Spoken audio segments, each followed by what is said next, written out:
Assalamualaikum warahmatullahi wabarakatuh. Selamat pagi menjelang siang seluruh siswa dan siswi SMA Negeri 1 Playen kelas 10.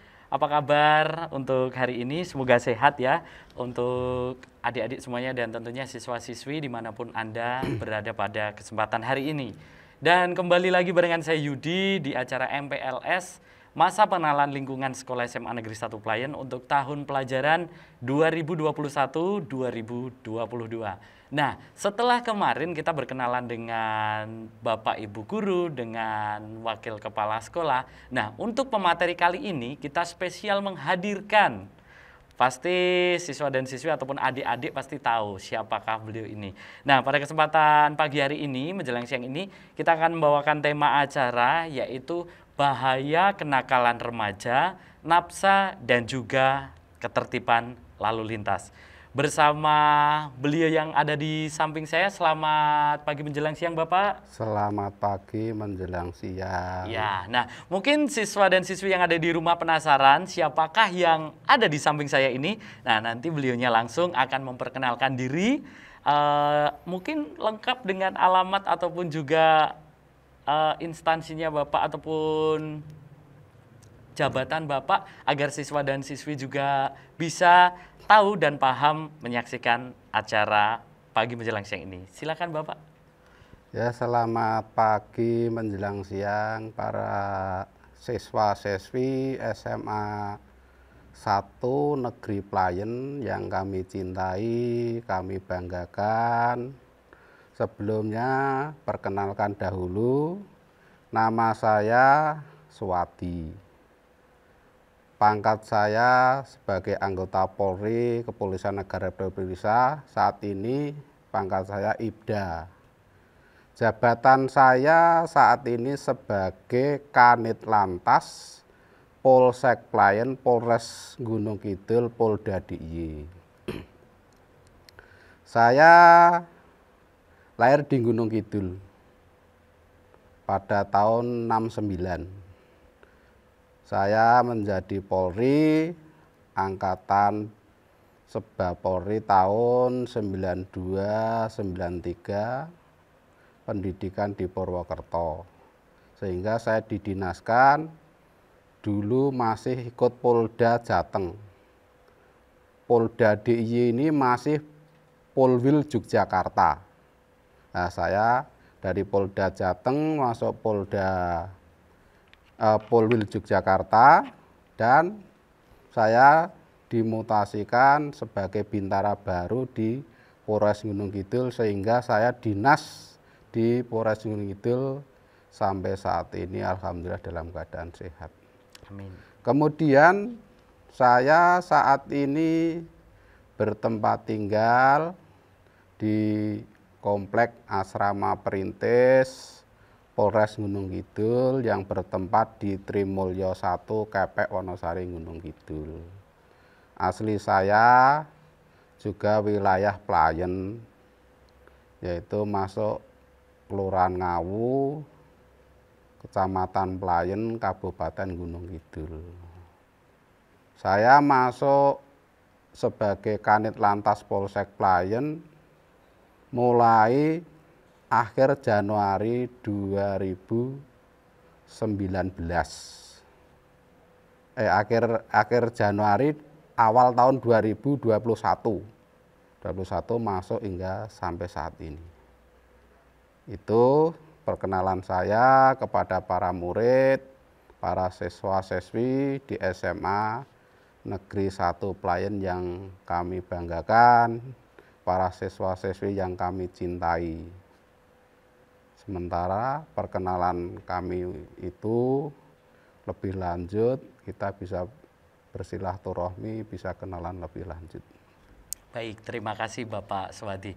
Ternyata asli ya Pak, kelahiran Kapanewon Playen ya? Insya Allah asli Pak, saya asli Gunung Kidul. Saya Ngawu Pak ya? masuknya Dusun Ngasemerjo. Oh, Ngasemerjo. Ya, dusunnya Ngasemerjo saya, kelahiran di situ. Kelurahan Ngawu, Kecamatan Playen, Kabupaten Gunung Kidul. Baik, dan untuk seluruh siswa dan siswi SMA Negeri 1 Pelayan dimanapun Anda berada yang menyaksikan acara pada kesempatan siang hari ini. Nah, Bapak Swadi ini akan menjadi narasumber kita pada acara Bahaya Kenakalan Remaja, Napsa, dan juga ketertiban lalu lintas. Karena perlu diketahui bersama, mungkin siswa dan siswi ataupun juga adik-adik yang ada di rumah, kita sekarang baru melaksanakan pembelajaran dengan sistem daring ataupun online. Sehingga mungkin setahun sampai 2 tahun waktu SMP kemarin banyak siswa dan siswi yang sudah tidak masuk sekolah atau hanya bersekolah dari rumah saja. Nah, apa kita akan ngobrol bersama Pak Swadi ini akan membahas tentang kenakalan remaja di era pandemi. Apakah pada saat era pandemi ini kenakalan remaja naik ataukah tidak ada sama sekali? Nah, nanti kita akan dijawab langsung oleh narasumber kita dari Bapak Swadi. Ini saya manggilnya Ibda Swadi atau Bapak Swadi atau seperti apa, Bapak? Monggo silakan, mau panggil Pak Swadi boleh.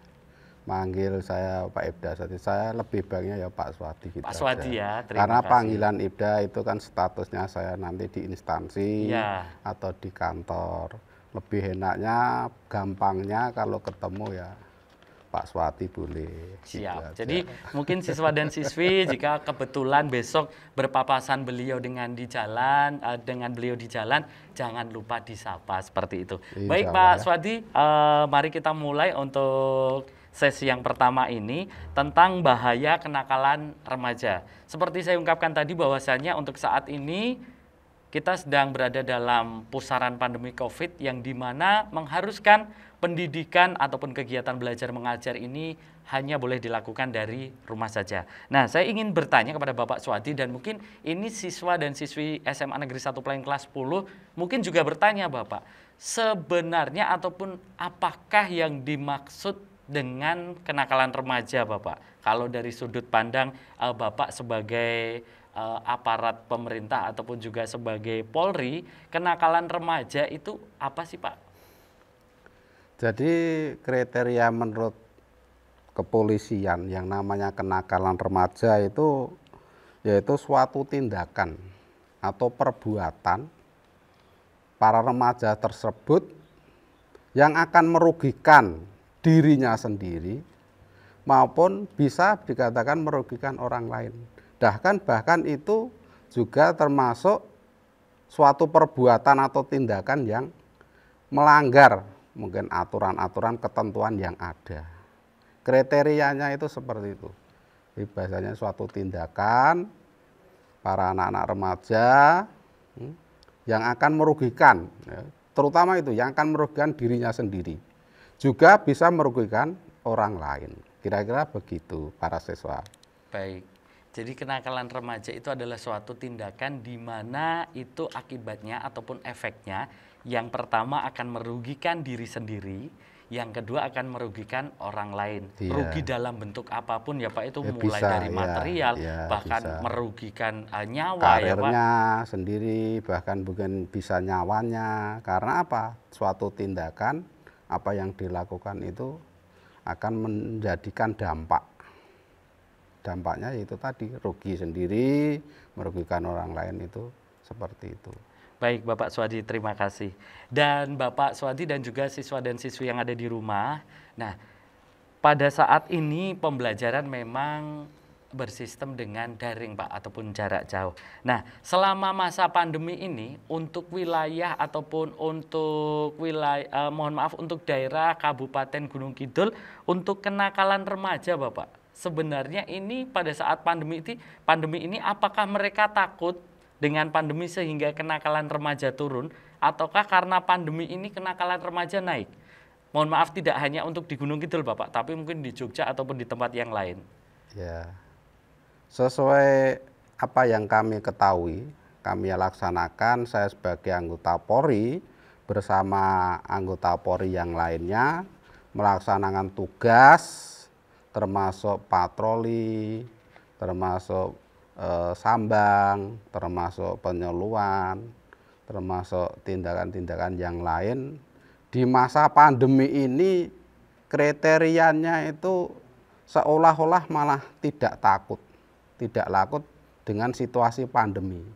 Bahkan pemerintah sendiri sudah selalu menekankan, baik yang dilaksanakan oleh polisi maupun TNI, maupun dari Disub, Pol PP, bahkan mungkin dari perangkat desa, dari tingkat kecamatan, melakukan suatu himbauan selalu jangan istilahnya melakukan pelanggaran-pelanggaran atau larangan-larangan karena situasi pandemi atau COVID saat ini. Namun demikian, yang saya ketahui anak-anak muda ini malah justru terang-terangan ya malah kan, Pak? terang-terangan bermain keluar, bahkan sampai melakukan kenakalan-kenakalan remaja yang seharusnya tidak dilakukan. Karena itu tadi apa yang saya sampaikan, namanya kenakalan remaja itu akan merugikan anak-anak sendiri, saudara-saudara sendiri. Bahkan juga dampaknya nanti akan bisa merugikan terhadap orang lain. Nah, kalau sudah rugi sendiri, kita itu sebagai generasi penerus diharapkan oleh nusa dan bangsa, diharapkan oleh negara sebagai generasi penerus yang baik, tapi karena kita itu terjadi sesuatu hal dengan kerugian diri sendiri, apalagi terhadap orang lain yang meresahkan orang lain, itu sangat-sangat perlu tidak dilakukan. Seperti itu. Baik, berarti memang pada saat pandemi ini rata-rata remaja ataupun anak muda ini mereka lebih mengesampingkan bahaya pandemi daripada melakukan perbuatan-perbuatan yang bisa merugikan diri sendiri dan orang lain, Pak ya.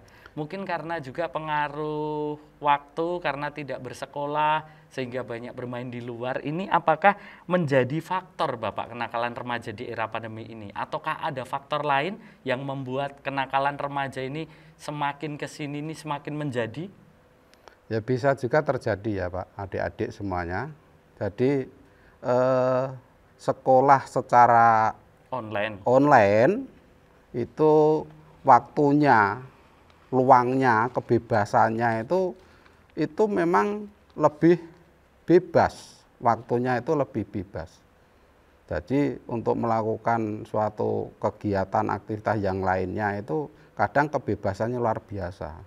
Padahal harapan daripada Bapak Ibu guru, adik-adik semua, para siswa, harapan Ibu guru itu juga mematuhi daripada pemerintah karena situasi pandemi dilaksanakan secara daring, namun demikian waktu itu kadang jangan digunakan, disalahgunakan, disalahartikan, digunakan dengan kegiatan-kegiatan yang tidak ada manfaatnya.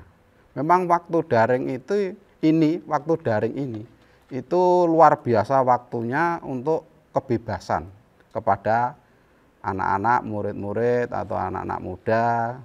Jika sewaktunya sekolah seharusnya yang kalau tidak daring dari jam 6 pagi sudah siap masuk sekolah sehingga kebebasan untuk untuk bermain itu berkurang dan untuk menfokus mengikuti pelajaran mungkin sampai jam 2 atau mungkin sampai jam 3 kegiatan sekolah itu, jadi waktunya itu sangat bisa untuk tidak terlalu bebas. Ya memang situasi daring ini kalau memang benar-benar kita itu tidak istilahnya ikut campur dalam arti terhadap anak itu akan selalu mempunyai waktu yang sangat bebas. Karena daring itu saya kira juga waktunya juga terbatas kan, juga itu. Seperti itu kira-kira. Baik, itu tadi apa yang dikatakan Bapak Suwadi benar teman-teman semuanya, bahwasanya pada saat pembelajaran dengan sistem pembelajaran jarak jauh atau online memang banyak waktu yang tersisa ya Bapak. Betul, daripada begitu, belajarnya. iya. Nah, ini mungkin menjadi salah satu faktor di mana kenakalan remaja di sekitar kita sekarang menjadi naik. Iya, Dan ini bisa. Bapak, cara sebenarnya ada beberapa anak yang mereka nakal ataupun mereka itu merugikan orang lain ini karena diajak seseorang, entah itu geng ataupun entah itu circle bermainnya, entah itu teman-teman sekelilingnya. Nah, Bapak mungkin sudah melanglang buana ya Bapak, ataupun juga sudah banyak makan asam garam tentunya. Ini bagaimana sih Pak untuk mencegah ajakan untuk berbuat hal-hal yang mengarah ke kenakalan? Karena biasanya kan seperti ini Bapak, kita dalam satu lingkaran, apabila kita tidak mengikuti apa yang diinginkan di lingkaran tersebut, kita akan terkucilkan. Misalnya kita ikut ke sini yuk Rono balapan.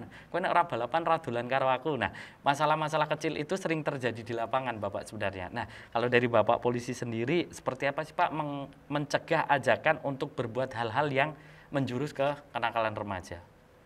Ya, mencegah untuk mengantisipasi kenakalan remaja itu ada beberapa istilahnya terkaitannya.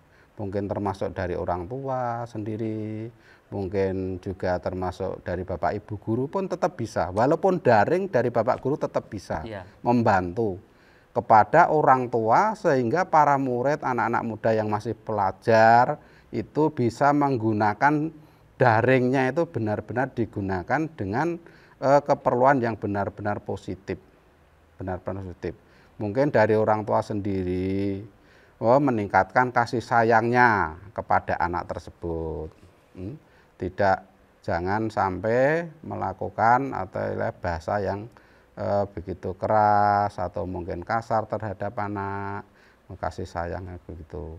Kemudian yang lainnya termasuk mencintai terhadap anak tersebut, sehingga anak tersebut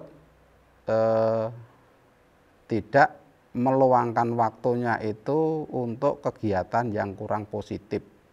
Jika perlu, orang tua itu mengajak terhadap anak, mungkin kesibukan di rumah, misalnya kebersihan, mungkin juga kebersihan itu macam-macam, mungkin istilah membersihkan taman atau lingkungan, mungkin ngepel dan lain sebagainya, atau mungkin menambahi dari ilmu pengetahuan mengaji dan sebagainya, sehingga anak tersebut itu lama tak kemudian ya dia akan memahami, bisa membedakan, lebih baiknya seperti ini dan seperti ini.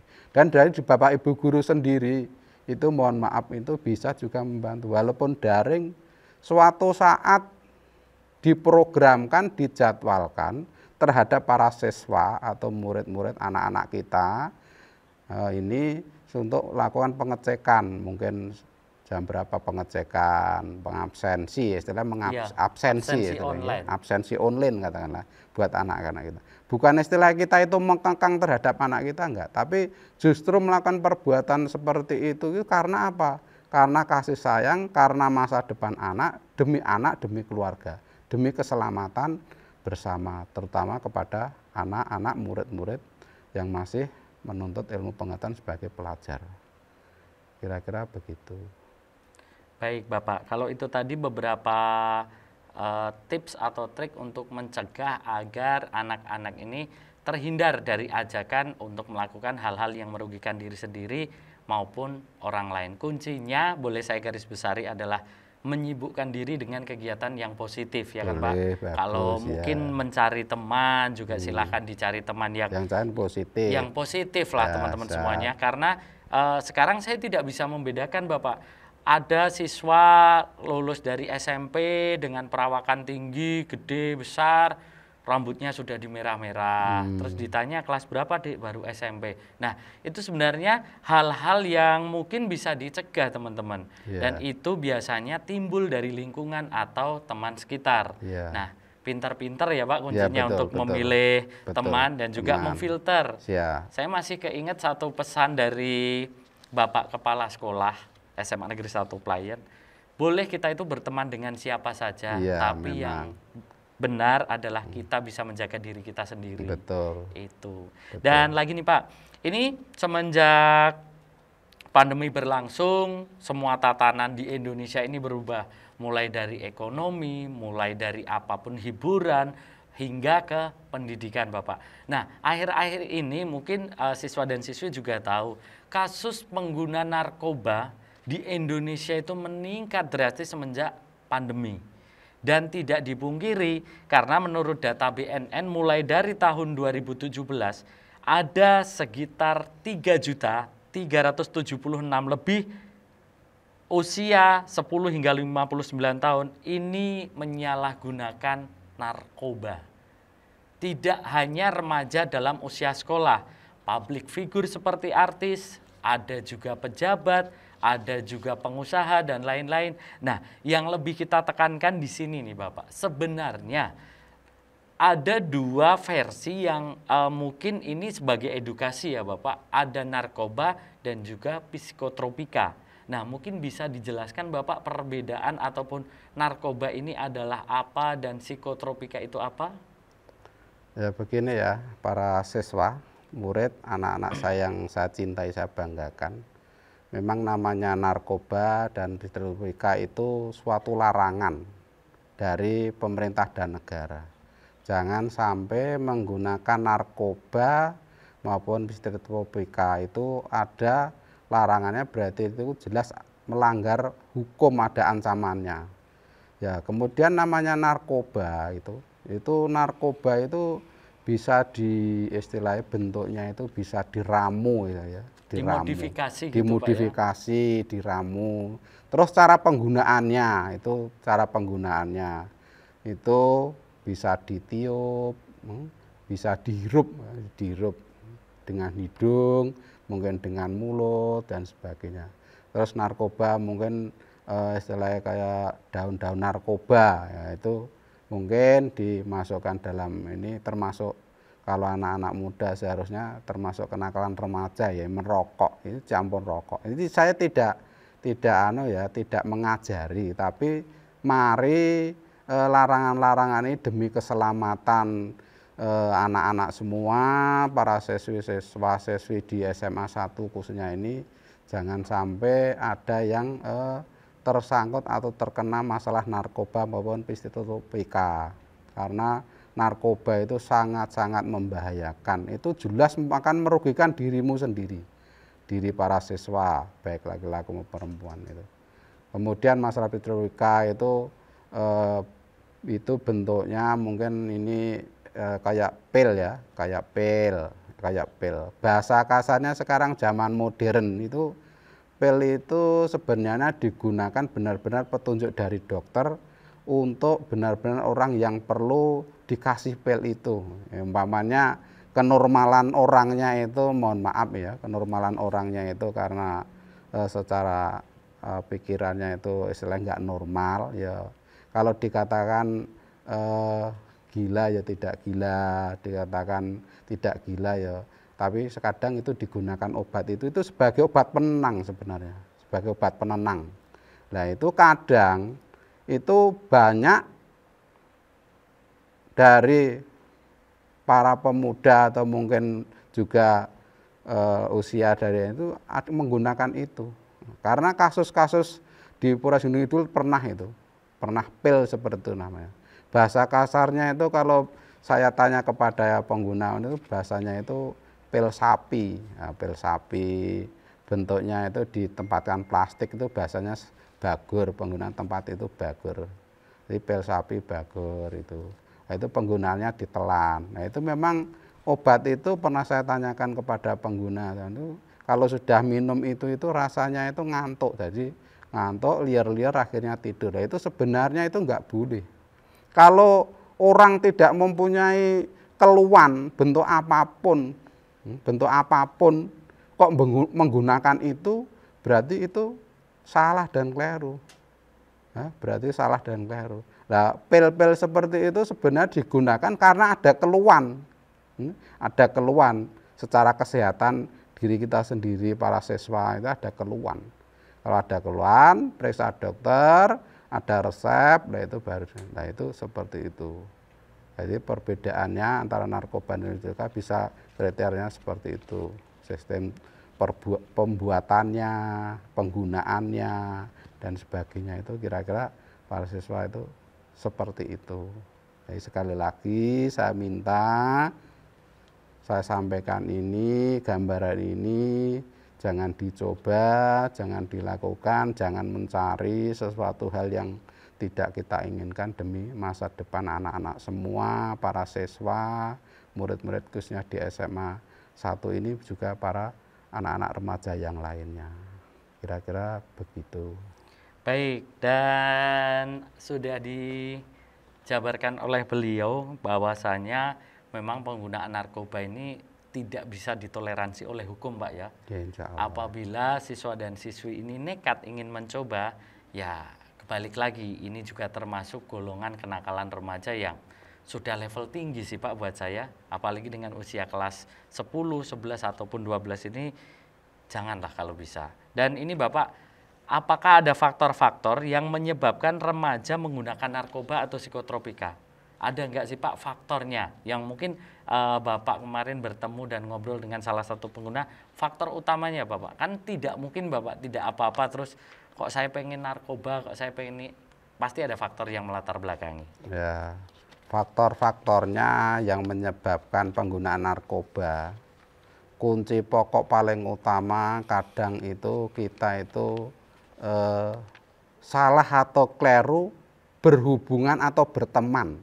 Nah, kita sudah berteman, berhubungan dengan teman, tapi kadang kita itu ketemu orang lain itu ada perkataan akhirnya akan menjadi sesuatu hal yang akan menjurus ke sana, menjurus ke narkoba, menjurus ke narkotika. Bahkan yang namanya narkoba, narkotika itu suatu perbuatan atau tindakan bisa dikriteriakan itu bisa tidak hanya kenakalan remaja kalau itu. Tidak kenakalan remaja. Makanya sekali lagi kami mohon, kami minta kepada anak-anak, adik-adik semua para pelajar itu jangan sampai tersangkut masalah narkoba. Narkoba itu karena pergaulan, terutama para pergaulan itu bisa. Yang paling berat itu pergaulan. Contohnya, kalau masih di usia tingkat SD, SMP, ya, tingkat SMA, mungkin itu kita belum akan kenal orang banyak ya, orang jauh.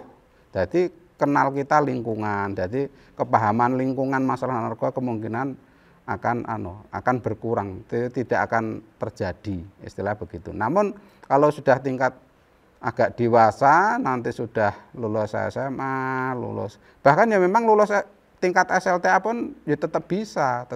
Tapi kriterianya kalau sudah lulus SMA, sudah kenal teman sana, akhirnya kita bisa terhasut suatu omongan, perkataan, mungkin istilahnya pengen coba-coba, mungkin kalau enggak diajak temen, ya, kalau mungkin sistemnya macam-macam caranya mengajak teman itu. Jadi kira-kira seperti itu. Selain itu juga kalau dari sudut orang tua, jangan sampai orang tua ini, mari kita sama-sama terhadap anak-anak kita selalu memperhatikan, selalu memberi kasih sayang itu, meningkatkan kasih sayang pendekatan terhadap anak-anak kita, terhadap siswa kita. Apalagi di sekolahan, ini mohon maaf dari Pak Guru dan Ibu Guru juga selalu mendekat kepada para siswa. Zaman sekarang itu terhadap para siswa, para murid, anak-anak kita, generasi penerus itu mendidiknya itu bagaimana caranya penyampaian secara kasih sayang.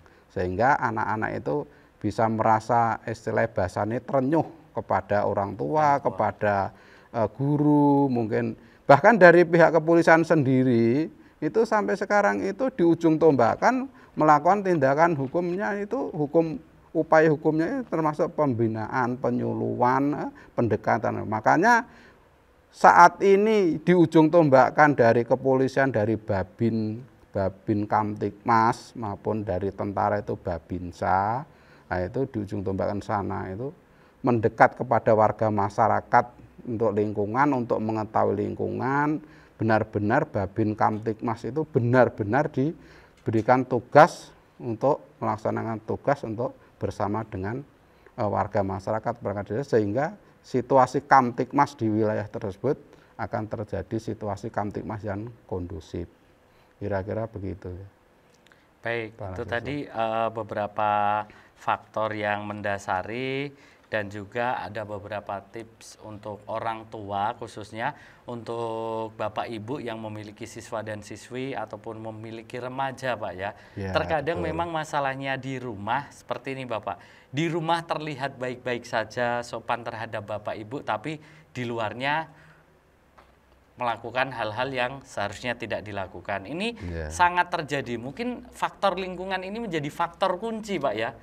Dan apakah, Pak, faktor lingkungan ataupun teman bergaul atau teman nongkrong itu bisa menjadi faktor seseorang melakukan tindakan kenakalan remaja? Ya, maksud faktor hubungan ya, hubungan itu memang bisa termasuk kriteria atau penyebab.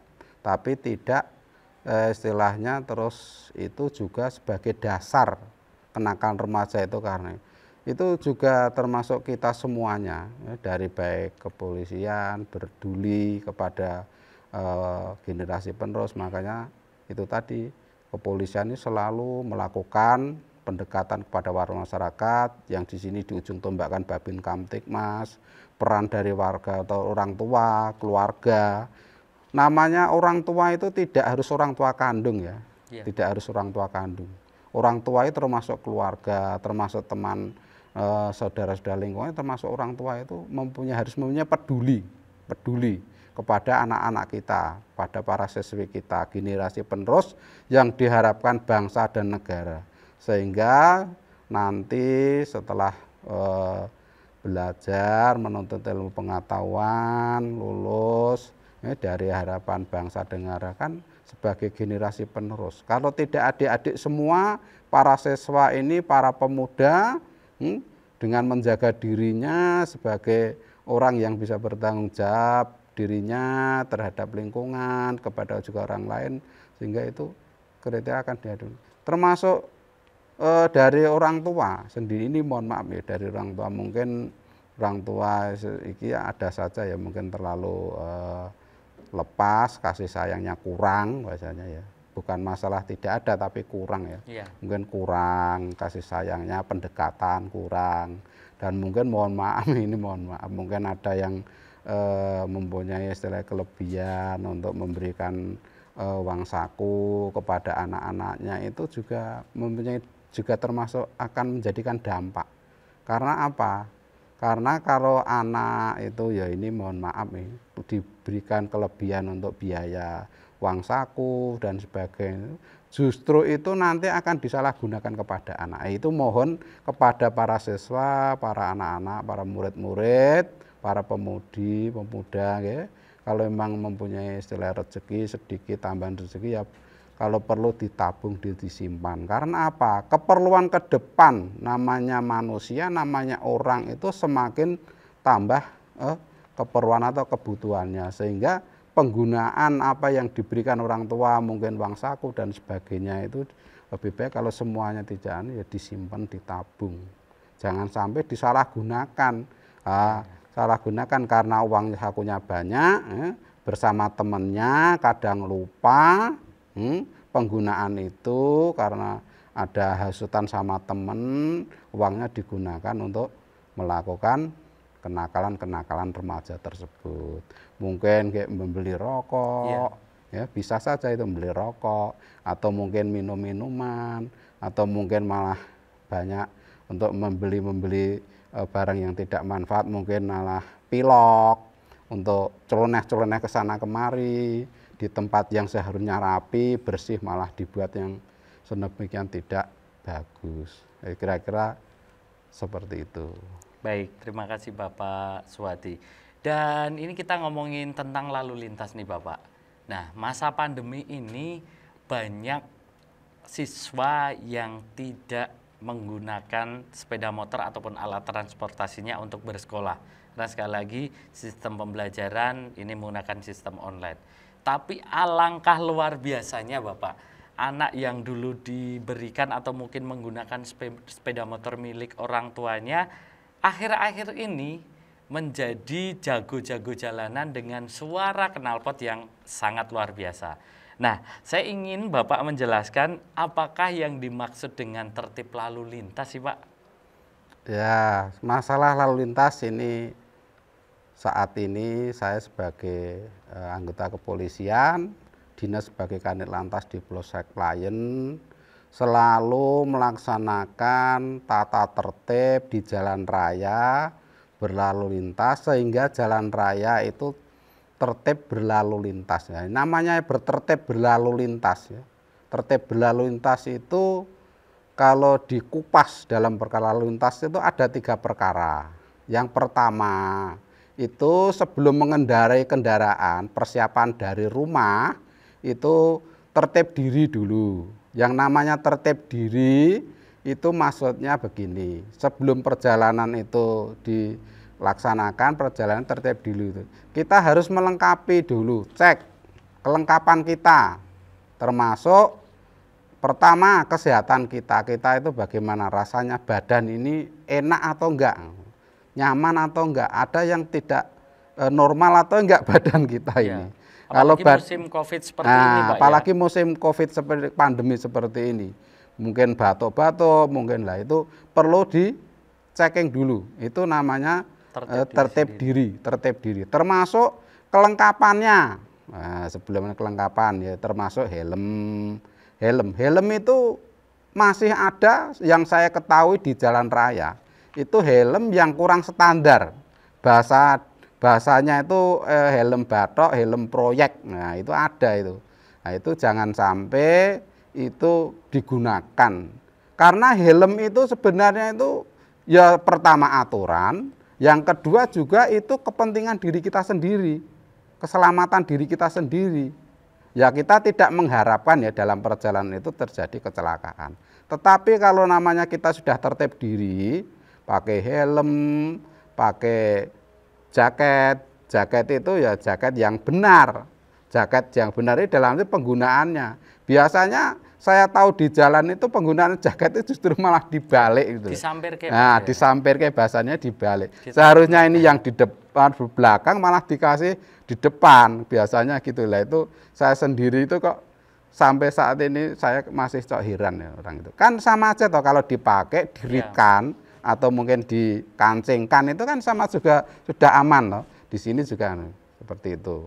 Nah, kalau perlu pakaian bawah itu tetap pakai celana panjang. Nah, pakai celana panjang demi keamanan ya. Kalau perempuan ya pakai istilah ini rok. Nah, rok itu yang standar katakanlah.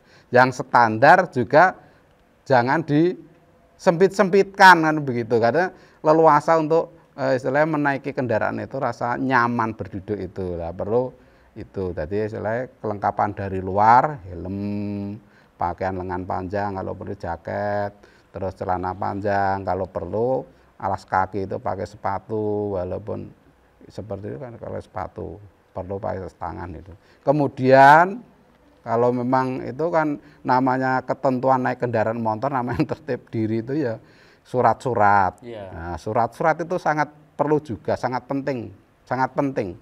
Ya kita tidak tahu ya dalam perjalanan itu terjadi kecelakaan, tidak ada identitas, ada surat-surat, itu kan juga untuk mengidentifikasi kan kesulitan. Ya, itu juga perlu, bukan masalah aturan ini terus harus pawasin. Ya gitu memang harus itu aturannya seperti itu. Tapi juga untuk antisipasi bahasanya, antisipasi. Nah, itu. Kemudian pertama tertib diri itu ya. Kemudian yang kedua tertib kendaraan. Nah, itu sekarang itu banyak sekali, ini mohon maaf kepada para siswa, para siswi, murid-murid, anak-anakku yang kami sayangi dan kami banggakan, cintai, tertib kendaraan. Nah, kendaraan itu jagalah kendaraan sesuai dengan spek tek. Yang dinamakan spek tek itu sesuai dengan keluaran pabrik itu sudah diatur sedemikian rupa. Spionnya sudah digunakan untuk lihat belakang, lewat kanan atau belakang kanan, yang sebelah kiri. Ya. Kemudian lampu-lampu, remnya, bannya. Nah, bannya sekarang itu termasuk kenakalan remaja, bannya sudah dikecilkan. Ban cacing, Pak. Ban cacing ya namanya, monggo ban cacing lebih dikenalnya. Jangan sampai itu juga bahaya kepada diri saudara sendiri. Ya. Nah, saudara. Kalau namanya kecil itu untuk kecepatan tinggi paling bahasanya ini ngeliat itu. Nah, ngeliat itu rawan sekali. Itu mudah tergelincir. Karena tidak sesuai dengan ukuran pabrik, Pak, tidak sesuai dengan bahasanya sesuai spektek ya. Tidak sesuai dengan spektek ketentuan. Namanya kendaraan itu dari pabrik, keluar dari pabrik itu sudah dicek sedemikian rupa. Sedemikian rupa itu sudah bisa dikatakan aman, itu sudah diperjualbelikan untuk umum. Kemudian zaman sekarang yang paling ngetrennya itu blombong, knalpot blombong. Nah, itu tolong dari para siswa, para siswi, bapaknya membeli kendaraan ya, demi itu untuk keperluan adik-adik semua sebagai transportasi sekolah, sebagai transportasi yang positif. Motornya bisa diperadel, nggak usah diganti knalpot blombong. Nah, knalpot blombong pada dasarnya itu juga tidak boleh ada larangannya. Kalau itu melakukan suatu pelanggaran, nah, berlalu lintas itu pelanggaran.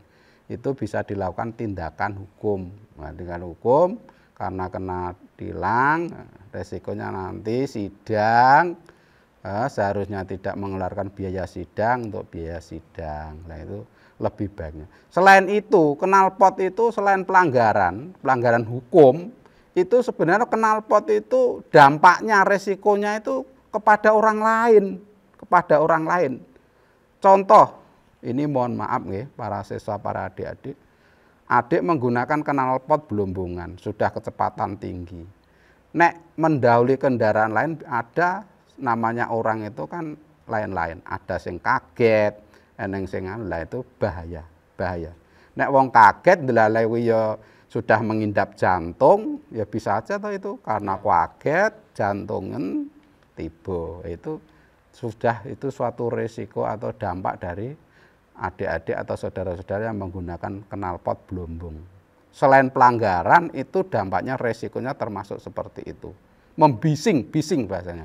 Bising, mengganggu kendaraan lain. Padahal di jalan raya itu nanti yang ketiga itu nanti tertib berlalu lintas di jalan raya. Itu termasuk bannya itu. Kemudian BBM, tertib kendaraan itu tadi dulu ya.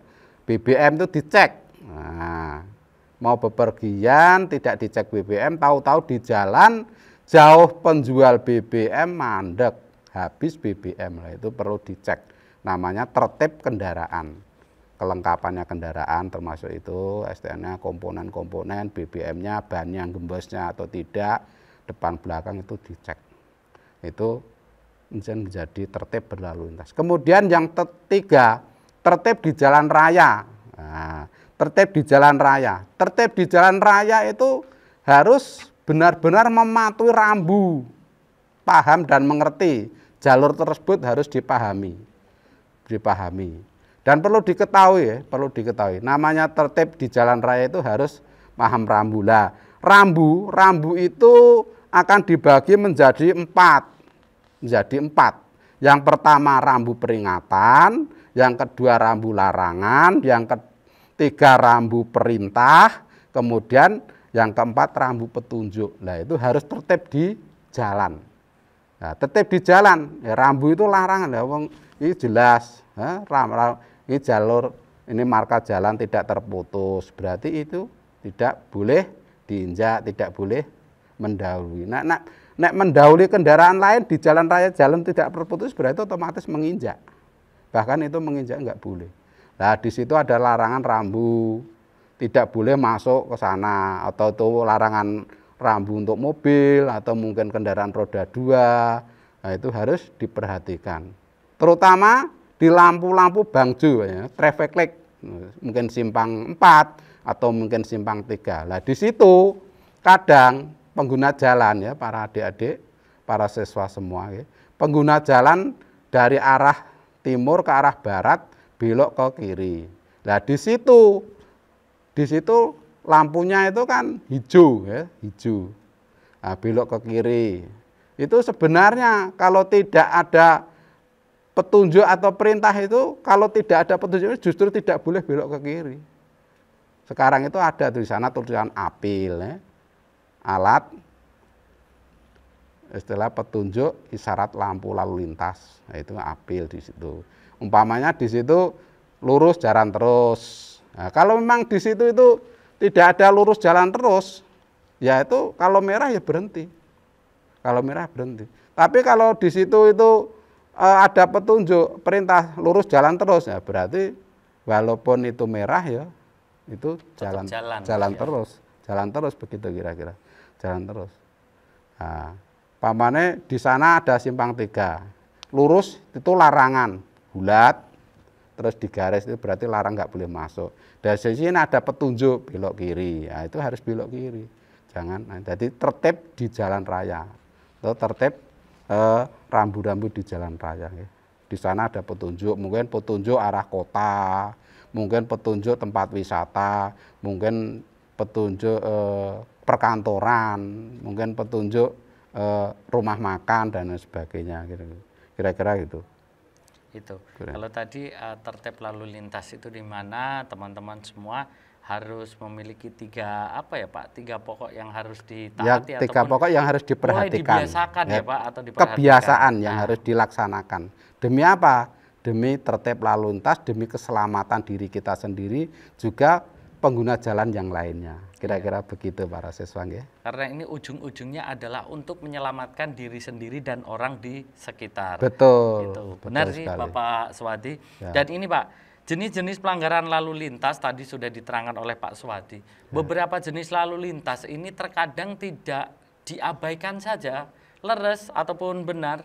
Ngendikanipun Bapak Swadi, teman-teman semuanya, di mana sekarang banyak bangjo itu diblong des karena rano polisi ini wes diblong wae. Ya. Nah, itu. Sedangkan itu juga akan membahayakan lawan arah ataupun dari arus yang hijau ya kan betul, Pak. Betul. Dan itu sekarang menjadi kesalahan yang lumrah, yang anak-anak mungkin blong wae, semakin kuning semakin ngegas.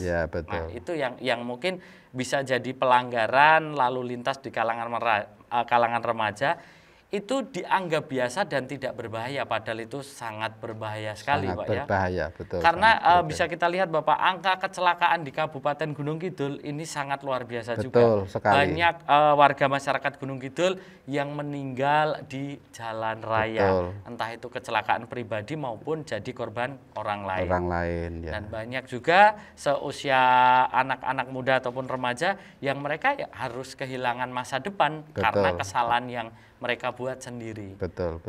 Itu. Dan ini Bapak, kalau mungkin dari Bapak Swadi ataupun dari pihak kepolisian ini mengedukasi kepada anak-anak itu cepat, karena Bapak memang menguasai di bidangnya, secara untuk Bapak Swadi ini merupakan Kasat Lantas. Nah, Kanit ya, mohon maaf Kanit Lantas. Ini Pak, apakah yang harus dilakukan orang tua untuk memberikan edukasi kepada anak-anaknya tentang keselamatan lalu lintas?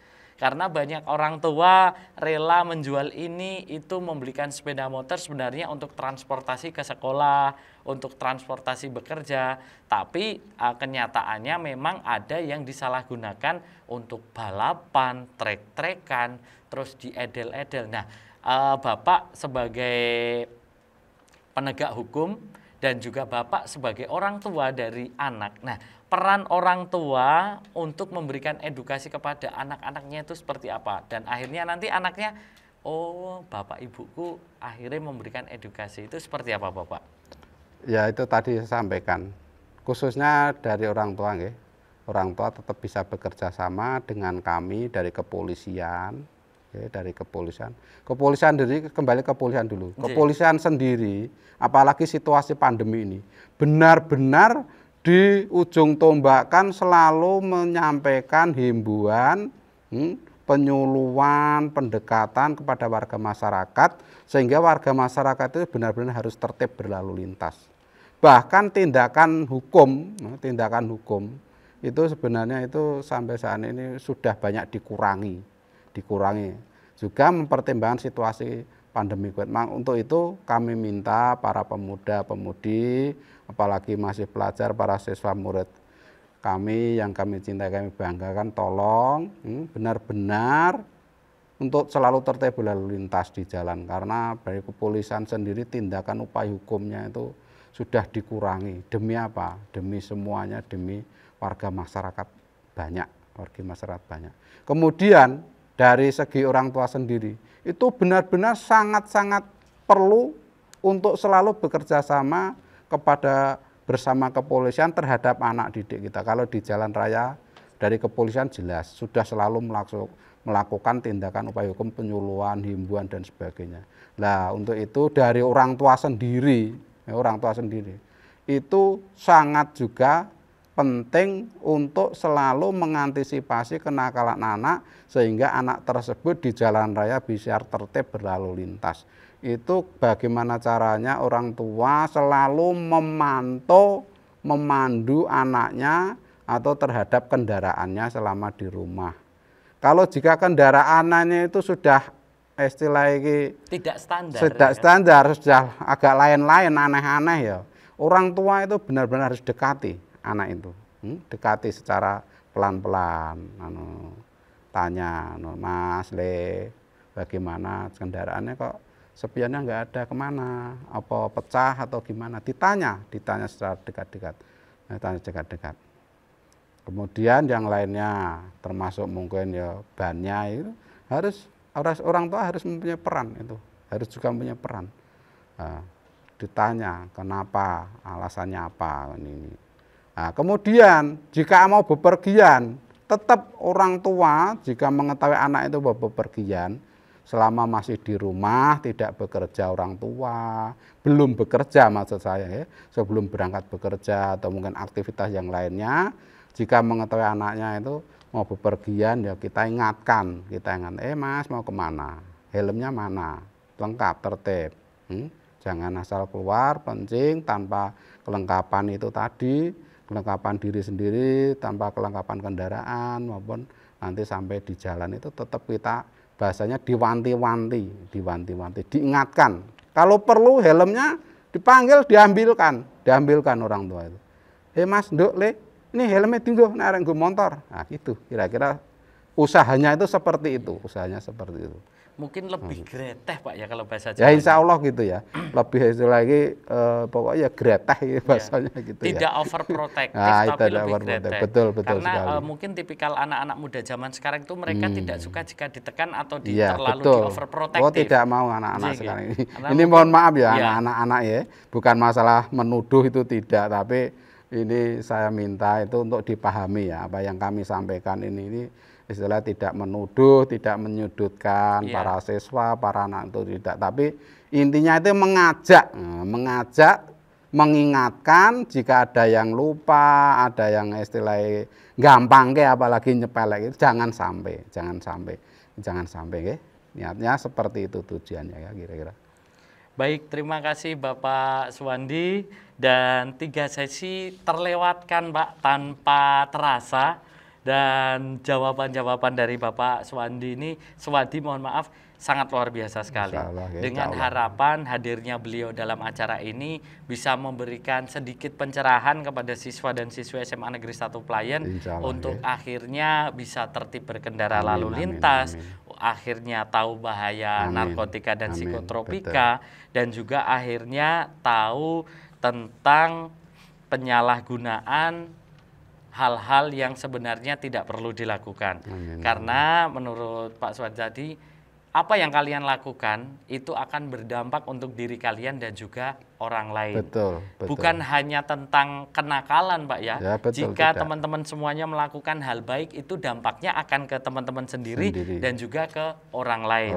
Begitupun sebaliknya, kalau siswa dan siswi ini melakukan suatu hal yang merugikan diri sendiri, itu juga pasti akan merugikan orang lain. Baik, sekali lagi terima kasih Bapak, saya mewakili dari SMA Negeri 1 Playen dan juga teman-teman OSIS mengucapkan terima kasih atas kehadiran Bapak Suwandi di acara masa pengenalan lingkungan sekolah untuk siswa baru tahun pelajaran 2021-2022. Ada banyak kesalahan dan juga ada banyak tutur kata yang salah. Kami memohon maaf Pak, dan semoga Bapak selalu sehat dan bisa terus mengedukasi seluruh warga masyarakat Gunung Kidul untuk tertib dalam segala hal. Amin, amin. Dan sekali lagi terima kasih untuk seluruh siswa dan siswi dimanapun Anda berada. Pokoknya tetap ikuti rangkaian acara MPLS sampai akhir acara. Dan juga tetap jaga diri, tetap prokes dimanapun Anda berada, jangan berkerumun dan tentunya menjaga kesehatan masing-masing. Akhir kata, saya Yudi dan Pak Swadi pamit dari hadapan teman-teman semuanya. Akhir kata, wassalamualaikum warahmatullahi wabarakatuh dan terima kasih. Waalaikumsalam warahmatullahi wabarakatuh.